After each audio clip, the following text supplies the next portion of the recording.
तुझको कितनों का लहू चाहिए अर्ज़े वतन, कितनी आहों से कलेजा तेरा ठंडा होगा। जब दिल्ली में बैठी हुई सरकार को 21 जानों के बाद भी उनका कलेजा ठंडा नहीं हुआ, तो उन्होंने राज्यों में भी सोचा कि इस तरह के जो नौनिहाल बच्चे हैं 15 साल के, 20 साल के, इनके सीनों पे गोलियां मार दो, ताकि फिर देश में कोई भी छात्र हिम्मत न जुटा सके छात्रों के मुद्दे पे सरकार से सवाल करने के लिए। इनकी मौत हो चुकी होती। एक को सीधे गले पे गोली लगी है और एक को सीधे बाईं तरफ यहां गोली लगी है। ये गोली थोड़ा सा नीचे लगती तो शायद जिंदगी न बच पाती। आरिफ की गोली अगर थोड़ा सा गले पे सीध में लग गई होती तो जिंदगी बच न पाती। दोनों को गोलियां लगी और आगे से लग के पीछे निकल गई, इसके आकाश के भी इधर से लग करके पीछे निकल गई। इससे शर्मनाक क्या हो सकता है कि एक धड़ा ऐसा है जो छात्रों को पीटने वाले, छात्रों को गोली मारने वाले, छात्रों पे पैलेट गन चलाने वाले लोगों को हीरो बता रहे हैं। इससे शर्मनाक क्या हो सकता है। मैं तो प्रदेश के मुखिया से कहूंगा, मुख्यमंत्री से कहूंगा कि ऐसे पुलिस अधिकारियों का गिरेबान पकड़िए जो आपके नागरिकों को सीधे गोली मारने की हिम्मत रखते हैं। आखिर ये साहस कहां से आता है उनको, ये ताकत उनको कौन देता है।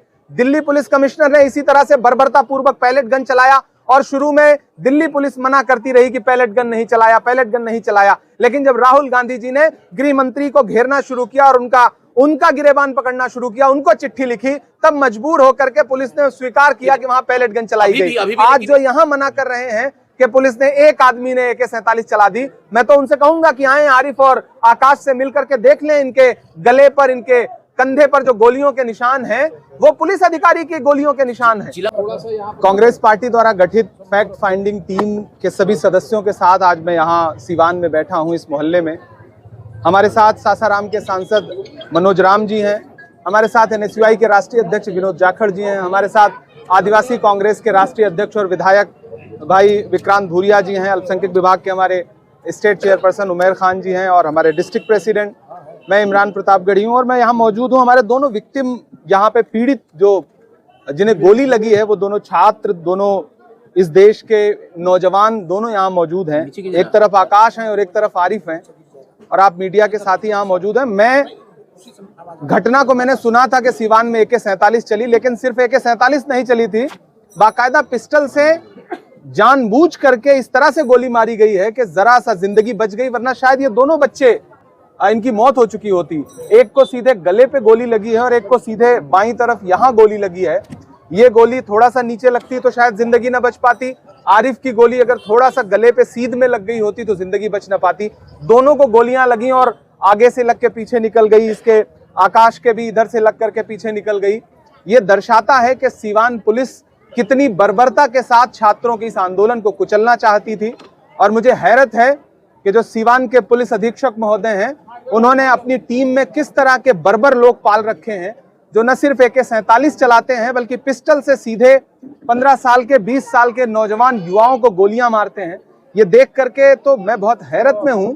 हम दिल्ली के आंदोलन में पैलेट गन, लाठियां और आंसू गैस के गोले देख करके आ रहे हैं, और जब सीवान आने के लिए और बिहार के बाकी जगहों पे जहां जहां बर्बरता हुई है, कांग्रेस पार्टी ने एक फैक्ट फाइंडिंग टीम का गठन किया, तो हम सबको निर्देश दिया गया कि हमारी टीम सीवान जाएगी, क्योंकि सीवान में सबसे ज्यादा पुलिस के जरिए हिंसा करने का प्रयास किया गया था।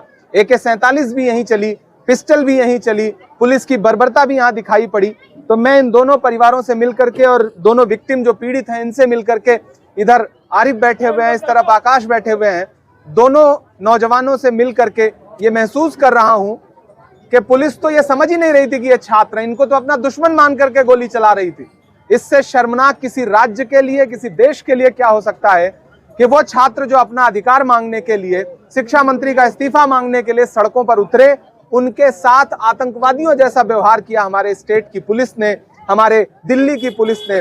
पूरे देश में कांग्रेस पार्टी होम मिनिस्टर का इस्तीफा मांग रही है, और ये तब हुआ जब 21 से ज्यादा बच्चे आत्महत्याएं कर चुके थे पेपर लीक के बाद। तुझको कितनों का लहू चाहिए अर्ज़े वतन, कितनी आहों से कलेजा तेरा ठंडा होगा। जब दिल्ली में बैठी हुई सरकार को 21 जानों के बाद भी उनका कलेजा ठंडा नहीं हुआ, तो उन्होंने राज्यों में भी सोचा कि इस तरह के जो नौनिहाल बच्चे हैं 15 साल के, 20 साल के, इनके सीनों पे गोलियां मार दो, ताकि फिर देश में कोई भी छात्र हिम्मत न जुटा सके छात्रों के मुद्दे पे सरकार से सवाल करने के लिए। मैं आज राहुल जी के निर्देश पर, कांग्रेस पार्टी के निर्देश पर, हम कांग्रेस पार्टी के तमाम जो साथी हैं वो यहाँ पे बैठे हैं, और इन दोनों परिवारों से मिलने के बाद, इनकी हालत देखने के बाद, इनकी आर्थिक स्थिति देखने के बाद समझ में आता है कि इस सरकार को गरीब लोगों से कोई लेना देना नहीं, छात्रों से कोई लेना देना नहीं, युवाओं से कोई लेना देना नहीं। इनको सिर्फ एक भाषा समझ में आती है कि ये अपने ही नागरिकों को गोली मार देते हैं। तो हम लोग अभी प्रशासनिक अधिकारियों से भी मिलेंगे और जवाब भी तलब करेंगे कि क्यों, किसके आदेश पर AK-47 चलाई गई। दिल्ली से आदेश था, पटना से आदेश था, किसके आदेश पर सीवान पुलिस के उस अधिकारी ने या कांस्टेबल ने या इंस्पेक्टर ने, जो भी रहा हो, उसने इन दोनों बच्चों को सीधे गोली कैसे मारी और अब तक वो चिन्हित क्यों नहीं हुआ है। अगर चिन्हित हुआ है तो उसके ऊपर क्या विभागीय कार्यवाही हुई। पूरे देश में यह संदेशा तो गया कि जिसने AK-47 चलाई थी उसको सस्पेंड किया गया है, लेकिन जिस पुलिस वाले ने पूरी बर्बरता के साथ जान लेने के इरादे से इन दो नौजवानों को सीधे इनके सीनों पे गोलियां, गले पे गोलियां मारने का काम किया है, उसके खिलाफ पुलिस अधीक्षक ने और जिलाधिकारी ने क्या कार्रवाई की है, हम अभी मुलाकात कर रहे हैं। ये सवाल भी पूछेंगे और ये सवाल सिर्फ सीवान तक नहीं रहेगा, ये सवाल सिर्फ पटना तक नहीं रहेगा। हम कल लौट करके राहुल गांधी जी को भी रिपोर्ट सबमिट करेंगे और परसों से जब देश की पार्लियामेंट शुरू होगी तो आप ये देखिएगा कि ये सवाल देश की पार्लियामेंट में भी गूंजेगा, दिल्ली में भी गूंजेगा, पूरे देश में गूंजेगा। तो सर इसको तो सीरियस, लेकिन कुछ लोग एसपी को हीरो बता रहे, बीजेपी के कह रहे हैं कि एसपी जलने से बचा दिया, सीवान को जलने से बचा दिया। इससे शर्मनाक क्या हो सकता है कि एक धड़ा ऐसा है जो छात्रों को पीटने वाले, छात्रों को गोली मारने वाले, छात्रों पे पैलेट गन चलाने वाले लोगों को हीरो बता रहे हैं। इससे शर्मनाक क्या हो सकता है। मैं तो प्रदेश के मुखिया से कहूंगा, मुख्यमंत्री से कहूंगा कि ऐसे पुलिस अधिकारियों का गिरेबान पकड़िए जो आपके नागरिकों को सीधे गोली मारने की हिम्मत रखते हैं। आखिर ये साहस कहां से आता है उनको, ये ताकत उनको कौन देता है।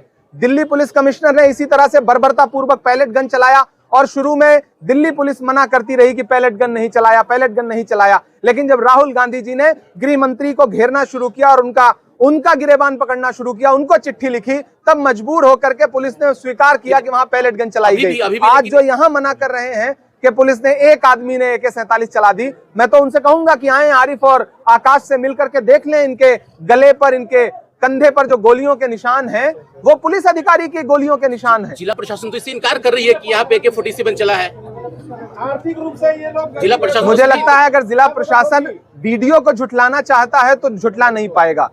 आप कैसे झुटला सकते हैं जो वीडियो में दर्ज है कि आपका एक पुलिस वाला, कांस्टेबल है, पुलिस वाला है, वो लगातार AK-47 से सीधे लोगों पर फायर कर रहा है। कोई हवा फायरिंग भी नहीं, हवाई फायरिंग भी नहीं, सीधे लोगों पे, भीड़ पे फायरिंग कर रहा है।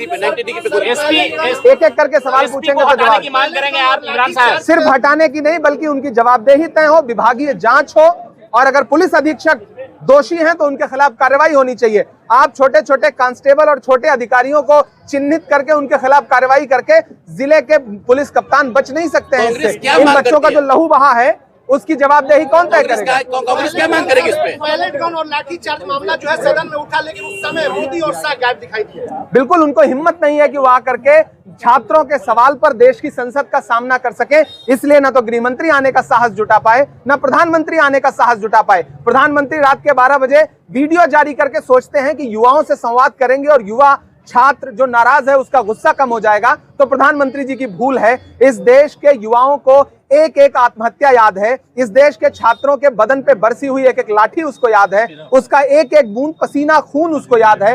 आरिफ हो या आकाश हो, इनका खून जो है वो सिवान भी नहीं भूलेगा, बिहार भी नहीं भूलेगा।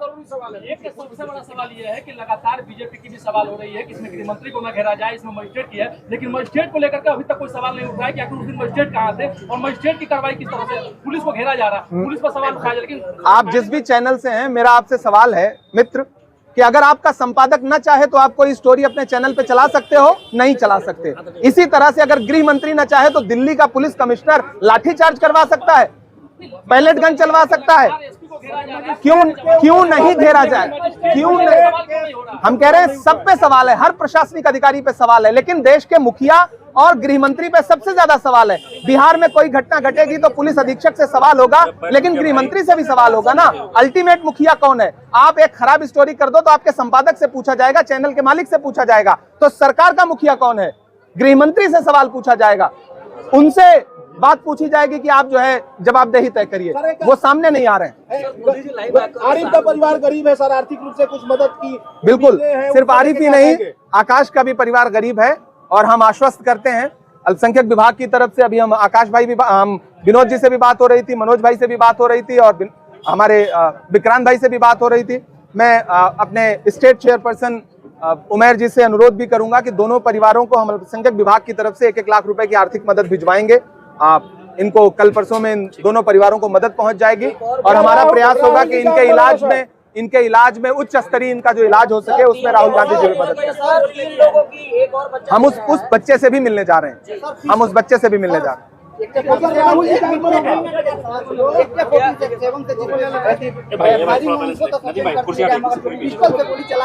आपने शायद मेरा सवाल शुरू में सुना नहीं, सिर्फ AK-47 वाले को सस्पेंड किया गया है। तो दोस्तों सुना आपने इमरान प्रतापगढ़ी को आरिफ और आकाश से मिलने के लिए इमरान प्रतापगढ़ी दिल्ली से आज पहले पटना और पटना से फिर सिवान पहुंचे। आप जानते हैं किस तरीके से देश की राजधानी दिल्ली में जंतर मंतर पर नौजवानों ने प्रोटेस्ट किया।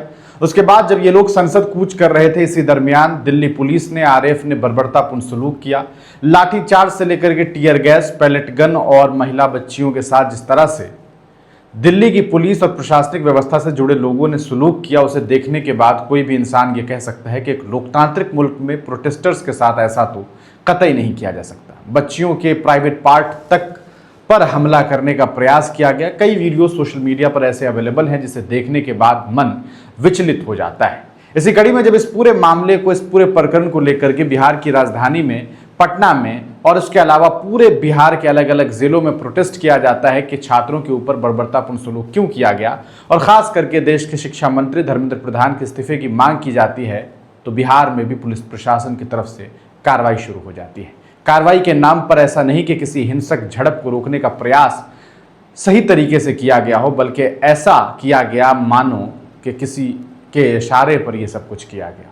सोचिए 14, 15, 16 साल, 18, 20 साल के बच्चों के ऊपर पुलिस प्रशासन ने लाठियां नहीं बरसाई बल्कि AK-47 का इस्तेमाल किया। ये कितना भयानक और कितना चिंताजनक है, इसका अंदाज़ा आप लगा सकते हैं कि उस गन का इस्तेमाल अमूमन उन जगहों पर किया जाता है जहां आपको किसी आतंकवादी से लड़ना हो, किसी बहुत बड़े गैंगस्टर से आपको लड़ाई लड़नी हो, तब जाकर के AK-47 का इस्तेमाल किया जाता है। लेकिन ये बच्चों पर इस्तेमाल किया गया जो बिल्कुल निहत्थे थे। लोकतांत्रिक मुल्क में इस तरह के मामला का सामने आना और जेपी के बिहार में इस तरह के मामले का सामना आना कितना चिंताजनक है।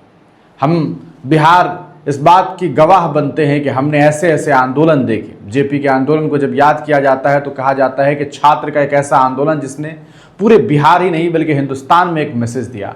आज उसी बिहार में जब छात्र प्रोटेस्ट कर रहे थे तो उनके ऊपर गन का इस्तेमाल किया गया, पिस्टल का इस्तेमाल किया गया। इमरान प्रतापगढ़ी राहुल गांधी के आदेश पर बिहार पहुंचे हैं फैक्ट चेकिंग करने के लिए, और इस दरमियान उन्होंने ये दावा किया कि वो जिला अधिकारी से मिलेंगे, प्रशासनिक व्यवस्था से जुड़े हुए लोगों से मिलेंगे और उनसे इस सवाल का जवाब तलब करेंगे कि आखिरकार आपने बच्चों के ऊपर इस तरह का जुल्म क्यों किया, बच्चों के ऊपर लाठियां क्यों चलाई। आप इस पूरे मामले को किस तरीके से देखते हैं दोस्तों? इमरान प्रतापगढ़ी को आप जानते हैं, उनके लहजे को जानते हैं। एक बेहतरीन शायर जिसने शायरी के जरिए लोगों के बीच दर्द गाया है, वो आज लोगों के दर्द को समझने के लिए राहुल गांधी के द्वारा बिहार भेजा गया है। आप इमरान प्रतापगढ़ी के इस बयान को सुनने के बाद क्या सोचते हैं? अपनी प्रतिक्रिया कमेंट सेक्शन में ज़रूर लिखिएगा। ये अफसोस की बात देखिए, जिस देश में आज के मौजूदा वक्त में बच्चों के लिए बेहतर भविष्य के लिए कुछ सरकार को करना था, वहाँ आकाश को गोली मार दी जाती है, वहाँ आरिफ को गोली मार दी जाती है। देखिए, एक हिंदू, एक मुसलमान और सिस्टम में बैठे हुए जो लोग हैं वो इन दोनों को लड़ाने का प्रयास कर रहे हैं। लेकिन इन दोनों ने ये दिखाया कि नहीं, हम शैक्षणिक व्यवस्था की बेहतरी चाहते हैं, हम देश में विकास चाहते हैं, हम विकसित भारत चाहते हैं, हम हिंदू मुसलमान की राजनीति नहीं चाहते, हम किसी भी ऐरे गैरे नाकाबिल शिक्षा मंत्री को शैक्षणिक पद पर देखना नहीं चाहते, उसके हाथों में मंत्रालय नहीं चाहते। लेकिन नतीजा क्या हुआ ये आप देख सकते हैं, आपको ये बात बखूबी समझ आ गई होगी। इस वीडियो को देखने के बाद आपकी जो कुछ भी प्रतिक्रिया है कमेंट सेक्शन में ज़रूर लिखिएगा। वीडियो देखने के लिए बहुत बहुत शुक्रिया।